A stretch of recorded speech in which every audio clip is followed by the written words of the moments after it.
Você já se perguntou quem realmente controla o Ocidente? Não são apenas governos ou eleições. Por trás das instituições visíveis, existe uma oligarquia invisível, centrada nos Estados Unidos, que foi capaz de comandar setores como finanças, energia, tecnologia e forças militares por décadas. Essa elite norte-americana não depende apenas do poder formal. Ela tem hegemonia, o que significa que ela consegue criar dinheiro, orientar investimento, controlar informação, moldar a narrativa e influenciar as decisões estratégicas a nível global. Enquanto a maioria da população passa por crises, ela consegue controlar riquezas e influência, garantindo que a ordem ocidental continue a operar. Nesse vídeo vamos explicar de maneira simples como se interligam as finanças, a energia, a tecnologia e a defesa. Elas funcionam como um sistema em que um setor suporta o outro na manutenção do Império Norte-Americano. Hoje, com a crise da globalização, parece que a influência dos Estados Unidos está diminuindo. Porém, entender essa rede sistêmica é essencial para perceber como sociedades como o Brasil foram levadas a jogar um jogo que não lhes favorece. Esse é o assunto do vídeo. E você sabe como funciona o algoritmo do YouTube. Esse canal foi feito para falar a verdade sobre o que está acontecendo no mundo. E se você quiser saber como lidar com os problemas do sistema que estão acontecendo agora, e a gente sabe que são muitas, então vem participar dessa reflexão, te inscreve no canal, comenta aqui embaixo e compartilhe o vídeo. Eu agradeço muito por você estar aqui. Wall Street em Nova York costuma ser lembrada como o local onde fica o mercado de ações dos Estados Unidos, mas seu alcance e seu poder vai muito além disso. Na prática, lá operam instituições financeiras e bancos que funcionam como o coração financeiro do Ocidente, operando com dólar, recebendo o fluxo de investimentos do mundo inteiro, definindo para onde vai o crédito e possivelmente até sufocando vários setores a nível global. Primeiramente, seu poder não está apenas na intermediação do dinheiro, mas na própria criação do dinheiro. Quando bancos como JP Morgan, Citibank ou Bank of America concedem crédito, eles não estão apenas repassando depósitos que existem dentro dos seus bancos. Eles estão criando dinheiro novo, que não tem mais nenhum tipo de lastro como uma vez tinha, por exemplo, no ouro. Isso é possível pelo sistema de reservas fracionárias, em que uma pessoa empresta 100% do seu dinheiro para o banco pega, guarda 10% e passa os outros 90% para pessoas que precisam de crédito. Essa pessoa então coloca o seu dinheiro no banco, que conta como 100% novamente, que o banco deve guardar 10% e pode repassar 90% de novo como crédito. Ou seja, o banco fica apenas com uma parte muito pequena do dinheiro depositado dentro das suas instituições, do seu estabelecimento, e cria muitos empréstimos, multiplicando a liquidez no mercado. Esse mecanismo dá um poder enorme aos bancos, fazendo com que eles possam decidir o que cresce e o que morre na economia.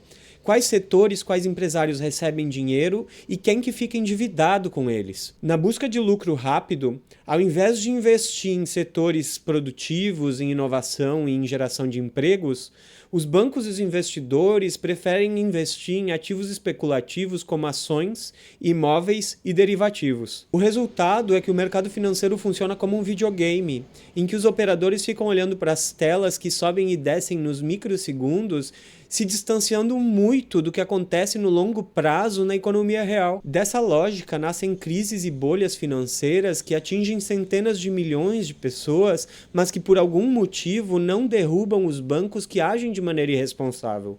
Os lucros que vieram do comportamento de risco dos bancos ficaram com os bancos, mas as perdas que vêm da crise, elas foram socializadas através dos impostos para o povo norte-americano. O governo vai adquirindo uma dívida pública impagável, os cidadãos vão se afundando em hipotecas, em dívidas estudantis e em cartões de crédito, enquanto os bancos e a elite financeira vai abocanhando uma fatia cada vez maior do orçamento da sociedade na forma de juros. No centro desse sistema está o Federal Reserve, o Banco Central dos Estados Unidos, que foi criado em 1913 numa reunião secreta por bancos. Quando os governadores dos 12 bancos se reúnem para tomar as decisões sobre juros, por exemplo, eles têm um mandato duplo, que é controlar a inflação e manter pleno emprego. Porém, nas crises, eles tendem a controlar mais a inflação do que se preocupar com o emprego, terceirizando ao povo no geral o resultado dessa crise.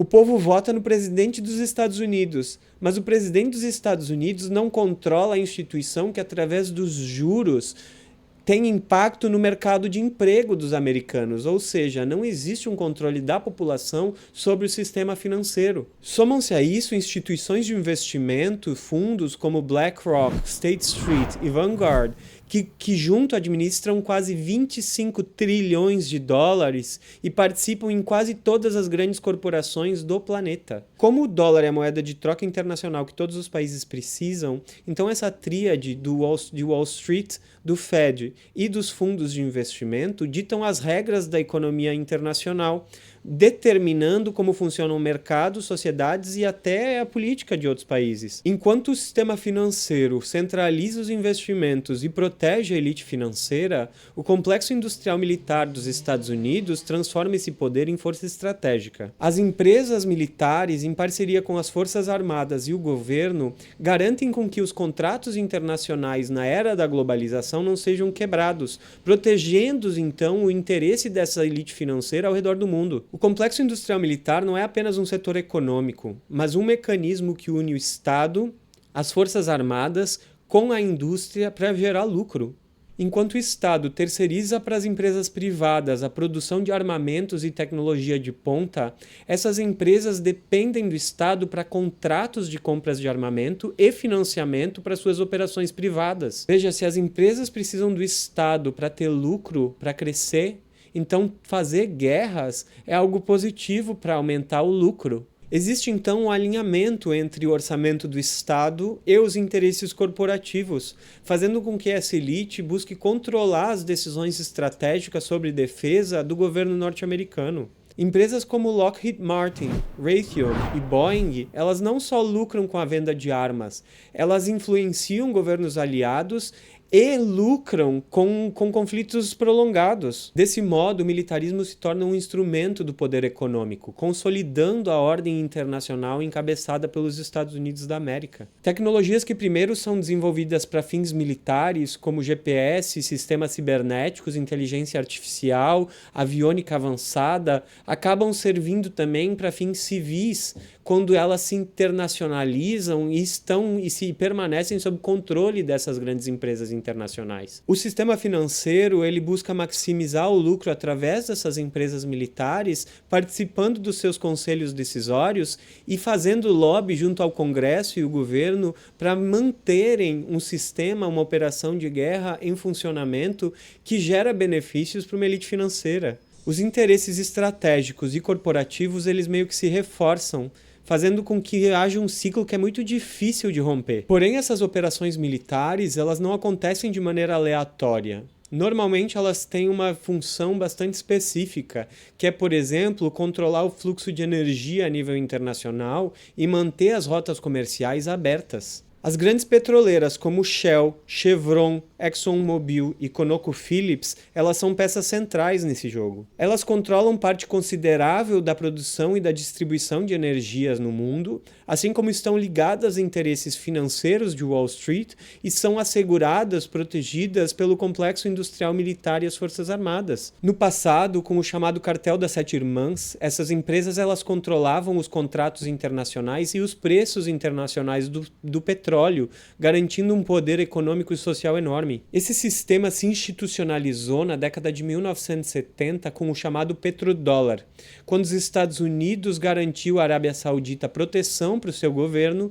e, em troca, a Arábia Saudita iria garantir que o seu comércio de petróleo nas maiores reservas do mundo só seriam negociadas na moeda dólar. O resultado foi transformar o dólar na moeda oficial do mercado de energia, fazendo com que todo mundo precise do dólar para comprar petróleo. Para os Estados Unidos, isso significou manter o seu poder global e a sua moeda forte, enquanto para a Arábia Saudita isso garantiu investimento e segurança. Esse sistema se mantém através de guerras e pressões políticas. Intervenções como as que aconteceram no Oriente Médio, no Iraque, na Síria e na Líbia são exemplos disso, assim como as sanções em países como a Venezuela e ao Irã, que garantem com que o mercado de energia continue sob controle do Ocidente. As decisões políticas, as operações militares e os contratos de defesa, eles garantem com que esse sistema permaneça. No fim, os interesses financeiros, militares e energéticos estão todos interligados em um sistema que influencia a política internacional, controla o fluxo de energia e protege o dólar como moeda de troca internacional. Os lucros ficam na mão de poucos, enquanto as guerras, as crises e as instabilidades elas recaem sobre povos inteiros. E é assim que energia, finanças e poder militar funcionam para proteger o Ocidente e manter a ordem internacional hegemonizada pela elite ocidental. Por fim, as chamadas Big Techs, como Google, Alphabet, Amazon, Nvidia, Microsoft, elas não são apenas empresas de tecnologia. Elas têm uma importância econômica muito importante e, de certa forma, estão ligadas com esses outros setores, mas mais importante do que isso, hoje elas têm uma capacidade imensa de moldar a maneira como a gente pensa e a maneira como a gente se comunica. No centro do seu poder está o controle sobre os dados digitais. Cada curtida, clique, busca ou compra gera informações que são usadas de maneira estratégica. Povos que usam os seus serviços têm os seus hábitos e suas atitudes inteiras sendo coletadas por essas empresas, dados que podem ser utilizados tanto para interesses financeiros como para interesses geopolíticos e militares. Mais do que vender produtos, essas empresas controlam a infraestrutura digital crítica. Sistemas operacionais, redes sociais, plataformas de nuvem e inteligência artificial determinam como milhões de pessoas interagem e se relacionam entre si. Esse domínio dá às Big Techs um controle direto sobre propaganda, conhecimento, comunicação e até dados importantes de empresas e governos estrangeiros. Essa centralização da informação ela gera dependência, porque sociedades inteiras passam a depender dessas plataformas para se comunicar, para trabalhar e para viver. Agora vamos pensar de maneira sistêmica. Quando países vendem petróleo ou outros produtos para os Estados Unidos, eles recebem dólares. E esses dólares podem ser reinvestidos através de Wall Street nas Big Techs, que são hoje as empresas mais valiosas do mundo. Ou seja, por muitas décadas, o comércio internacional baseado no dólar, ele reforçou o poder dos Estados Unidos e incentivou o enriquecimento e o desenvolvimento da sua tecnologia de ponta nas Big Techs. Por tudo isso, a tecnologia da informação virou um setor-chave de influência global. Se conseguirmos imaginar toda essa rede de Big Techs, do complexo industrial militar, o setor financeiro e as petroleiras, a gente consegue finalmente entender como se estruturou nas últimas décadas a hegemonia norte-americana a nível internacional e a sua capacidade de influência.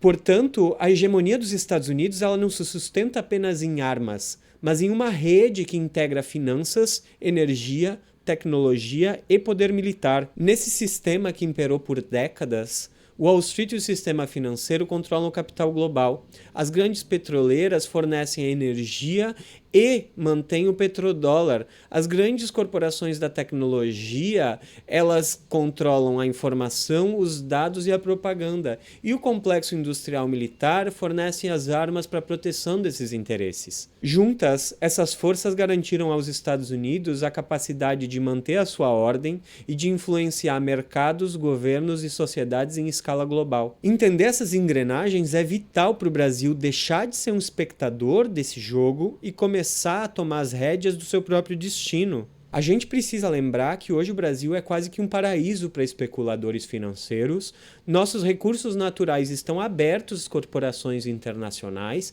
a nossa tecnologia da informação é totalmente dependente das empresas estrangeiras e nossas forças armadas estão com capacidades defasadas para proteger a nossa soberania nacional. Isso significa que a gente precisa superar a nossa dependência do dólar, a gente precisa controlar a especulação financeira, utilizar usar os nossos recursos naturais, a nossa energia com inteligência e sustentabilidade, a gente precisa desenvolver as nossas próprias tecnologias da comunicação e fortalecer as nossas capacidades de defesa nacional. O futuro do país depende de ter coragem para criar um sistema econômico, tecnológico e militar independente, fazendo com que a gente possa atingir soberania nacional, autonomia tecnológica e um crescimento sustentável da nossa economia. Em meio ao aumento das tensões geopolíticas, a ascensão da Ásia e a crise dos Estados Unidos, a garantia do futuro do Brasil depende da gente ter independência do ponto de vista econômico, tecnológico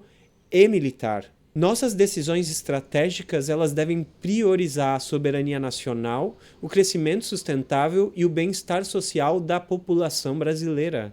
E para chegar lá, a gente precisa desenvolver um projeto nacional de desenvolvimento e unificar a nossa população atrás desse objetivo. E se você chegou até aqui, é porque você, assim como eu, também se importa. Nesse canal, a gente vai construir esse Brasil do futuro com reflexão, porque despertar é o primeiro ato dessa evolução.